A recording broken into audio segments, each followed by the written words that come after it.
വീട്ടിലുള്ള ചേരുവ വെച്ചിട്ട് എളുപ്പത്തിൽ ഉണ്ടാക്കിയെടുക്കാൻ പറ്റുന്ന നല്ല ടേസ്റ്റി ആയിട്ടുള്ള ഒരു സ്നാക്കിൻ്റെ റെസിപ്പി ആയിട്ട് ഇന്ന് കാണിക്കാൻ പോകുന്നത്. നല്ല ടേസ്റ്റുമാണ്, നല്ല എളുപ്പമാണ് ഉണ്ടാക്കാൻ വേണ്ടിയിട്ട്. അപ്പോൾ അതിന് വേണ്ടിയിട്ട് ഒരു പാൻ വെച്ചിട്ട് അതിലേക്ക് 1 ടേബിൾ സ്പൂൺ വെളിച്ചെണ്ണ ഒഴിച്ചു കൊടുക്കാം. ഒരു പച്ചമുളക് വട്ടത്തിൽ അരിഞ്ഞതും ഒരു സവാള ചെറുതായിട്ട് അരിഞ്ഞു ചേർത്തിട്ട് നന്നായിട്ടൊന്ന് വഴറ്റിയെടുക്കാം. അതിലേക്ക് 1 ടീസ്പൂൺ ഇഞ്ചി വെളുത്തുള്ളി ചതച്ചത് ചേർത്തിട്ട് വീണ്ടും ഒന്ന് വഴറ്റിയെടുക്കാം. പിന്നെ ചെറിയൊരു തക്കാളി ഇതുപോലെ ചെറുതായിട്ട് അരിഞ്ഞതും ചേർത്തിട്ട് നല്ല സോഫ്റ്റായിട്ടൊന്ന് വഴറ്റിയെടുക്കാം കേട്ടോ. അപ്പോൾ വലുതാണെന്നുണ്ടെങ്കിൽ ഒന്നിൻ്റെ പകുതി മതി കേട്ടോ തക്കാളി. അപ്പോൾ ആ തക്കാളിയൊക്കെ നന്നായിട്ട് തന്നെ ഉടഞ്ഞു വന്നിട്ടുണ്ട്.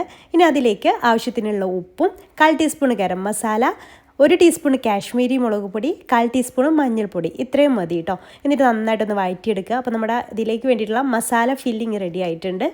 ഇനി മിക്സിയുടെ ജാർ എടുത്തിട്ട് ഇതിലേക്ക് കുറച്ച് വെള്ളം ചേർത്ത് കൊടുക്കാം. 1/4 കപ്പ് മൈദ ചേർത്ത് കൊടുക്കാം. ഒരു മുട്ട പൊട്ടിച്ചൊഴിച്ച് കൊടുക്കാം. 1/4 കപ്പ് പാലും ചേർത്ത് കൊടുക്കാം. വെള്ളത്തിന് പകരം ഫുള്ളായിട്ട് പാൽ ഒഴിച്ച് കൊടുത്താലും മതി കേട്ടോ.